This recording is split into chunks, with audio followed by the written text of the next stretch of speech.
let's kickstart today's business. We'll start with the Supreme Court's verdict and, of course, the fact that Jubilation has been sworn in. But let's take a look at that report and we'll be right back. Bring the message of hope to Bayelsa State. We bring the message of prosperity to Bayelsa State. Therefore, let us eschew bitterness and acrimony and learn to love ourselves, whether of the same party or of different parties. Primarily, we are brothers and sisters from Bayelsa State. And our creed today is to serve you.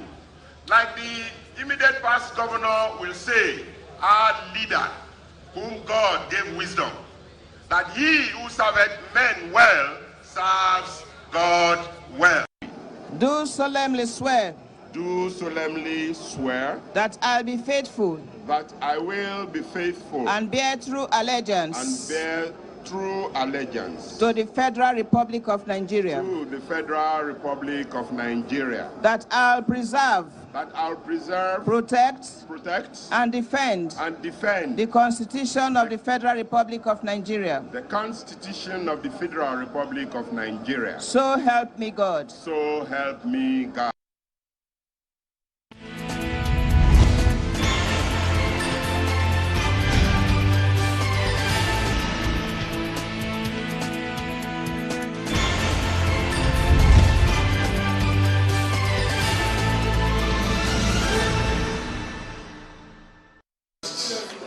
I want to express my gratitude and our gratitude to the Creator, God Almighty, who has made today possible.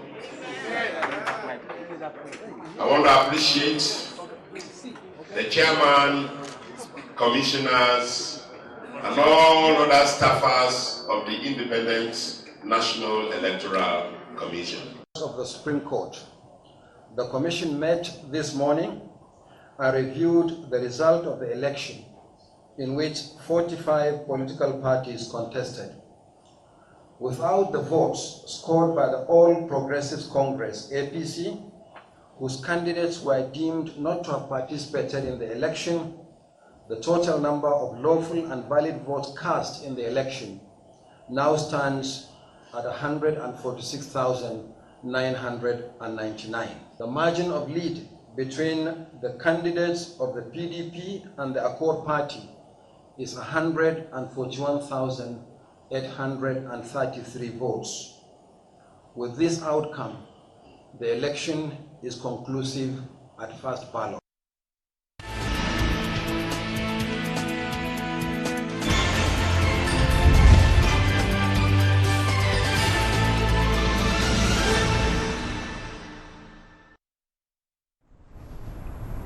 All right, you're welcome back. You're still on to Editors Forum, exclusive to Galaxy Television, and there you saw the swearing in of Jubilation of the People's Democratic Party, and of course his deputy.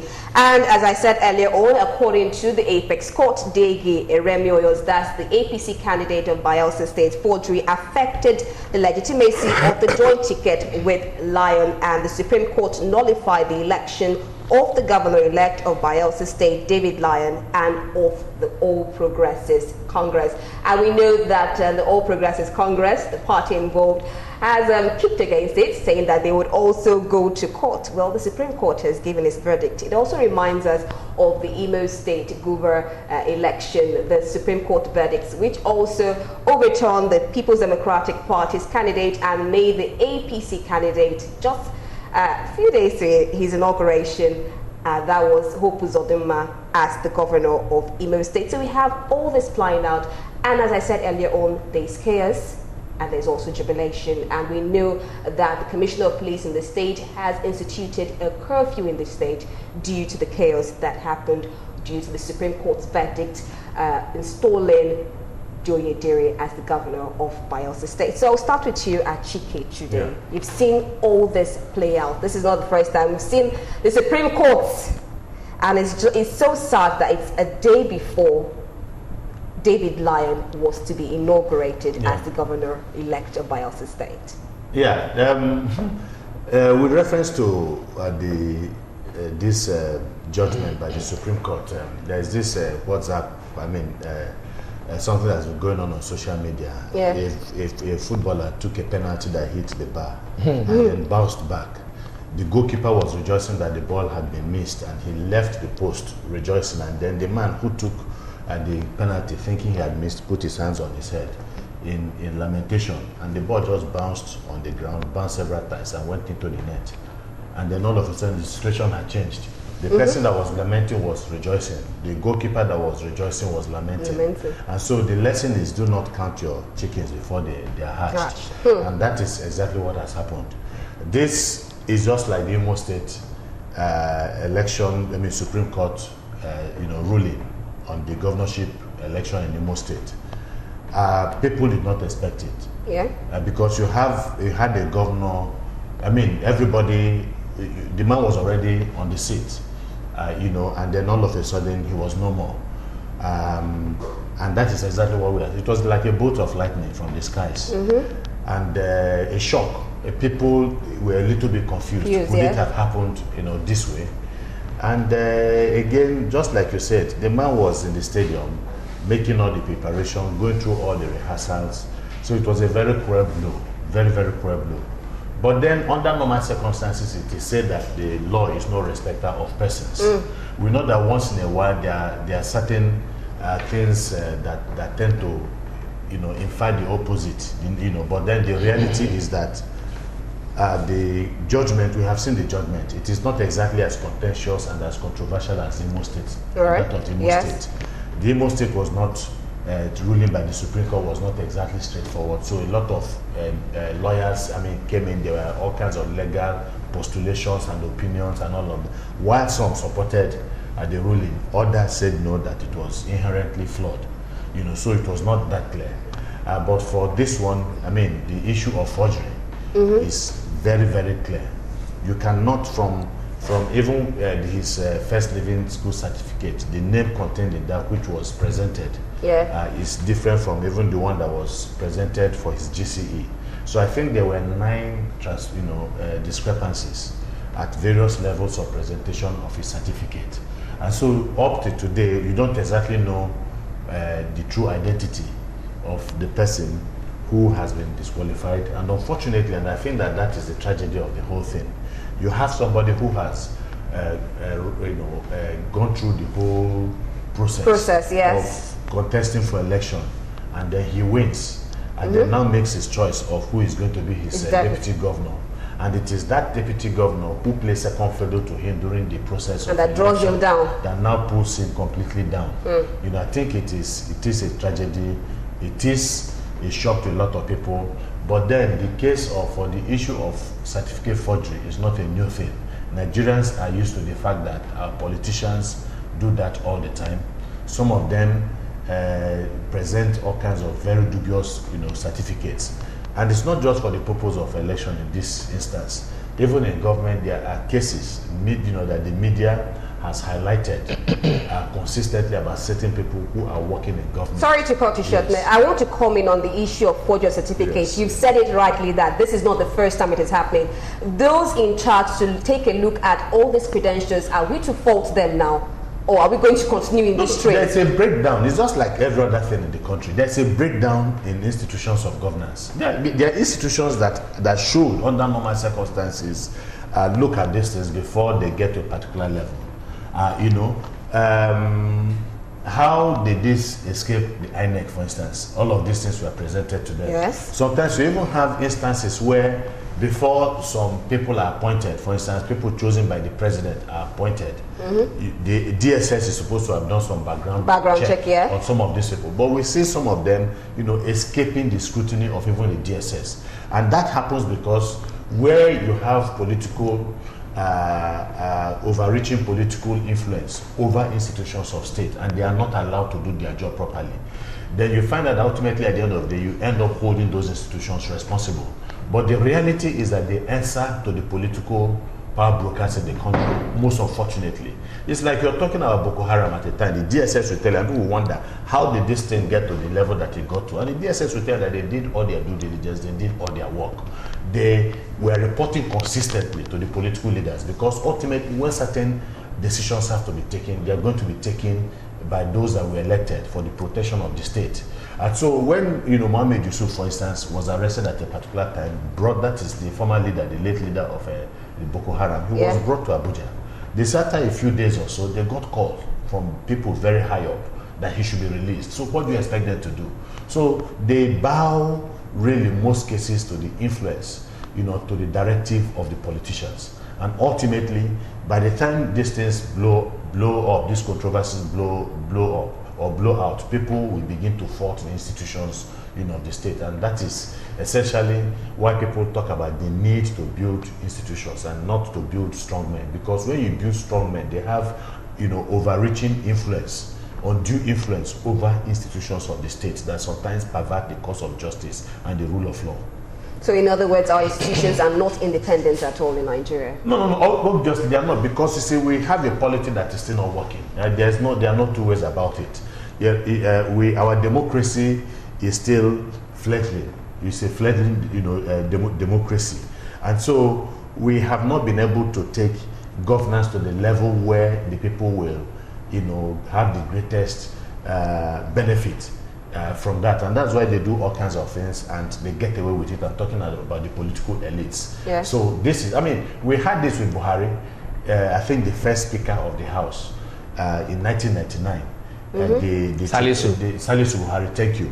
Is it the Toronto or Chicago gate? Toronto.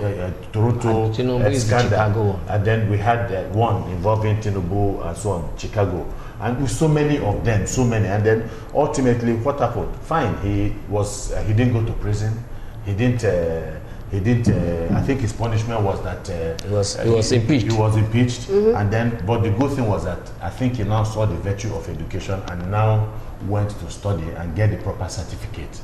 But that scandal again was something that rocked the entire country. But it has continued unabated.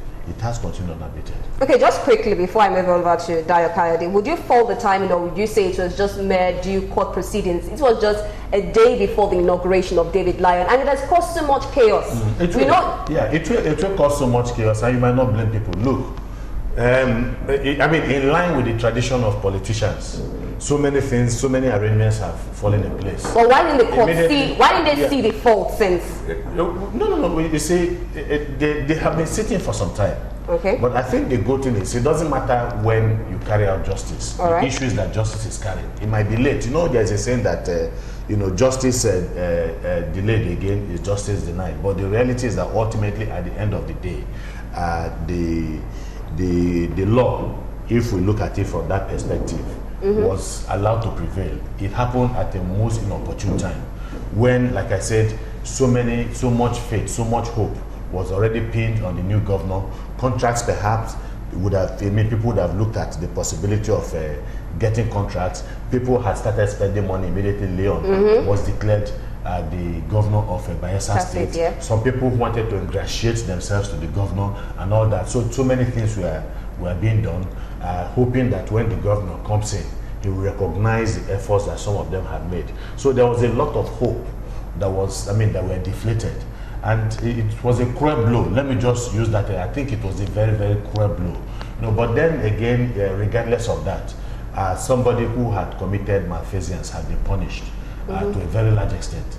Perhaps the pendulum would also swing again against the current governor and the deputy again, because there's also a simmering accusation also of certificate forgery of the deputy governor. So we see how that is going to play out. All right, okay, Dayo Kayode, let's hear your take on the issue. Well, as much as I'm going with all that my friend had said, I also want us to look at Lagbaja. Okay. Lagbaja Omo Baba Mukomko, that said, "Padi mi nisale," that is, meet me below, cocoa below. When you call somebody, when your mouth was drawing like that of okra, you think it will not sleep. When somebody, is it not Timi Sylvia, calling that judge woman a prostitute, Are we not aware of that? And you think she will not relay you? I mean, it's part of the thing we need to look at this thing. Because the moment that judgment was given, I say yes, this is what we call tit for tat. Not even tit for tat. Hit where it hurts. That is generally chase. Hit where it hurts.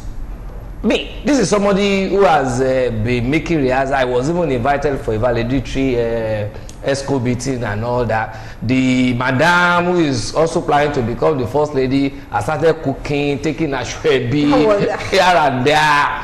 Do you understand? Everything all gone down the drain. And before you know, yeah, because what somebody has done, that is one. Let's even leave that. Two, I think it is high time that the so-called leadership of parties that normally do screening during primaries, yeah, they should be up to their game. When look at this same deputy governor. You remember that when he was to go to Senate, he had this same issue of certificate scandal. All right, but they said that case came to court, I think 25 hours behind when it was supposed to be brought to court, and that's why they decided to nullify it. But not that the court said there was no certificate scandal. So why wouldn't APC have seen that? And bearing in mind, this guy left PDP for APC, so definitely these people will be waiting for him, and still you went ahead to pick him. I mean, they have already shot themselves in the leg. Now, I think we also need to clarify some issues. There's a difference between nullification of an election and then disqualifying a candidate. I don't know whether you understand what you're saying. When you nullify an election, that's the election process. That means that election processes need to be readdressed. But when you disqualify somebody, that person leaves, the next person comes in. Because somebody was arguing the other time, and then again, there is no how you can equate what has happened in Bayelsa to what has happened to some people that are saying they are not qualified, that this is certificate they are bringing up is a NEPA bill. It's different from forged certificates. So those are two different things. Now going from there, I think Nigerians now need to ask ourselves questions where we have a lot of HND holders, even real school cert holders. We're now putting forward people that doesn't even have these certificates, those that have forging ordinary school cert certificates. I mean, it is appalling. It is a shame on the country. It is a shame on all of us. All these things need to be guided against. Again, now, who among them have been punished in the past? Was Salisu punished? It is a case of felony. It is a case of felony. And what does the Constitution say about felony? Nobody was punished. So many of them have been caught on such issues. None of them have been punished. So they believe that, okay, yes, I will see because I have the powers that be at my back, and I have the money to push through. So we will continue to see this kind of situation if urgent steps are not taken to guard against it. And between you and me, it's going to mar our electoral process. Look at this governor now. It's not the deputy, it is the governor that has just been sworn in now. They have been showing on the social media the original exemption certificate and the fake exemption certificate. It was even alleged that he presented the two at different places. They are also talking about his degree certificate, because how can you graduate on the 29th and then NYSC will issue you exemption on the 28th? It's not possible if it is true. So that means we are still going back to scale one in that Bayelsa issue. But when can we have the elites, those that have original certificates, once and for all have a space in the political arena. And that is why I'll be asking my brother here, do you have a fake certificate? You should know you are not having a fake certificate. Throw yourself up. We know that some people will say, yeah, because of money, because of Godfather, because of this. Somebody like me will support you. We look for ourselves and then make sure that we push all these people away from there. Because how can you imagine somebody who has a forged school certificate and somebody who is a professor is now working under such a person? There's no way that professor will be able to work. What will he do? Whatever he is saying or she is saying will not be meaningful to that person. That will say, which one are you saying? Me, I know. Now you go school. Me, I know go school. Let us go ahead. And it is the result of what we have subjected ourselves to in the past that we are now seeing. Okay. That is now affecting us economically. All right, as much as we've discussed the dirt in the political arena, how would you react to APC's reaction to all this? We know that the national chairman, Adams Oshomole, said some words that people, Nigerians, were not necessarily happy with. But the Oshomole own, please permit me to just push that one aside. All right. Because of people too have been talking about his own. But the person that impressed me the most, that I was not even expecting, is my friend. Who? Kayamo, coming out that APC intentionally shot themselves in the leg. That I haven't seen this. Why should you now pick this kind of a person? I was not expecting it from him. I wasn't expecting it from him. But for him saying that, oh, he had a laurel from me for saying that. So APC itself, they must go back to their drawing board and always do due diligence on whoever. It's not that we are not saying you shouldn't have your own candidates that you have flair for and all that. Yeah. But there are a lot of them out there that will not come up and disgrace you. Because this is a big disgrace now to APC. Big disgrace. And even look at the president preparing to come and felicitate with his party man. And overnight, the whole thing just happened. I mean, it's demoralizing. All right. Demoralizing. Okay, all right. We'll come back to that one. Let's take a quick break and we'll be right back.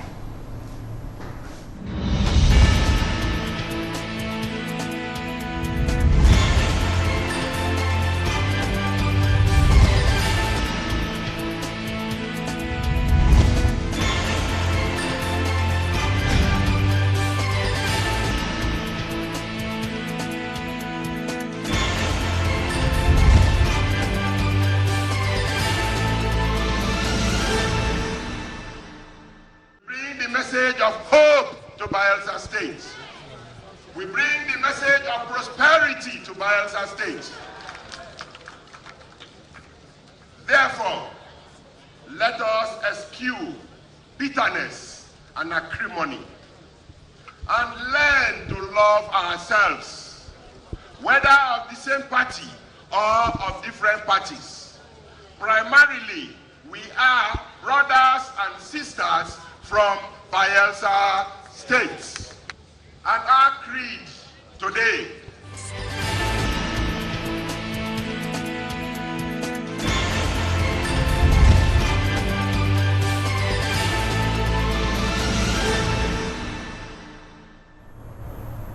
All right, so welcome back. You're still on to Editors Forum, exclusive to Galaxy Television, and we are looking at Bayelsa politics and, of course, the swearing in of Doye Diri of the People's Democratic Party as the governor of Bayelsa State. And rightly, we're joined again by Biodun Shomi. Thank you very much for joining us on the show. I'm pleased to be here. I know you talked about the Lagos traffic. I'm sure everybody can affiliate with the issue of traffic in Lagos. Or Edmund to Okwebi Link Bridge is something else. Okay, we've said it once every time. In fact, I've been the biggest advocate. The issue of traffic in Lagos needs to be addressed. All right, we're still discussing Bayelsa politics here. And before we went on the break, we looked at the issue of APC's reaction to it. And of course, the whole issue. What's your analysis on it, quickly? Well, if you actually look at the whole thing, Nigeria is becoming a theater of comedy, and is gradually becoming a country full of actors and actresses, you begin to ask yourself at times, are you watching Nollywood or is this really real? Given the fact that we are sliding more and more into abyss. One needs to understand the level of decadence of our society. The whole thing there's no value anymore. We've lost it all to the extent that political parties can be fielding, candidates with doubtful, dubious certificates and intentions. And you only need to look at the antecedent of those candidates, and you begin to see, why they are being fielded. Because we don't think the ballots should count anymore. We think rigging, using talks should count. And that is one of the things you've seen playing out in Bayelsa. It's not because they are not aware that the guy did not have the right qualification, but simply because, look, this guy could mobilize the Creek boys, to ensure that we deliver the results. Not that people voted, that deliver the results which we need. And it's quite unfortunate because for me, it's clearly showing that people are beginning to lose faith in our society, in our democracy. It's not working, that is a fact. And it's not giving us the best possible leadership that we can have. We have a situation where our worst 11 are, ruling the best 11. This is the situation we are in now. So nothing good can come out of it, as far as I am concerned. There is no way how they would allow, the system as it is today, will allow, any one of these gentlemen here, to emerge. No matter what you do, because they've monetized the whole processes. They've destroyed the values. And then, people are poverty stricken, and so they can use the wealth to induce voters to do their wishes. And that is the situation we found ourselves in. As far as I'm concerned, what has happened in Bayelsa is not one-off, and it won't be the last one. We have Imo, where the numbers of accredited voters, are less than the number of people who voted. And then the Supreme Court validated that. So when you begin to look at what is going on in Nigeria, you see is a whole room of drama. And then you then ask yourself, we are fastly approaching something. My fear is that if we don't restructure this country and let each area or each region, develop along its own values, along its own aspirations, we will end up with what we don't want. So that is my major worry, because anybody expecting anything better from the political system currently is just joking. Something cannot stand on nothing. You cannot have a faulty structure and then expect that that faulty structure will yield the desired leadership. And that is what is playing out in the country today. And do we think we will see a lot of cross-carpeting after this now? In Imo State there we had about the lawmakers shifting over to the All Progressives Congress. Do we see that happening? Oh, we are likely going to see that, because whoever pays the piper dictates the tune. Whoever controls the wallet, is what these people. Don't forget, they are not there to serve the people. They're there to serve their home pocket. The people didn't vote them in. Their godfathers forced them on the nation. So consequently, their interest is only on what can I get out of the system. Otherwise, how would you explain the National Assembly still wanting to increase their salary with all these agitations for reduction in cost of public expenditure and all the allowances they are being paid? But they're still pushing for it. We're at the stage of moralizing over it because they don't even care about the rest of us. Sorry, there can't be any cross-carpeting for now, because the PDP is still controlling the House. It's only if that guy, if Leon had been sworn in, they were planning to cross carpets to APC, but now that PDP have been sworn in, they are staying put. And as regards increasing of the salaries of the National Assembly, are you also aware that they said they cannot use made in Nigeria vehicle? Okay, I'm sure that will be another topic for another day. We are discussing the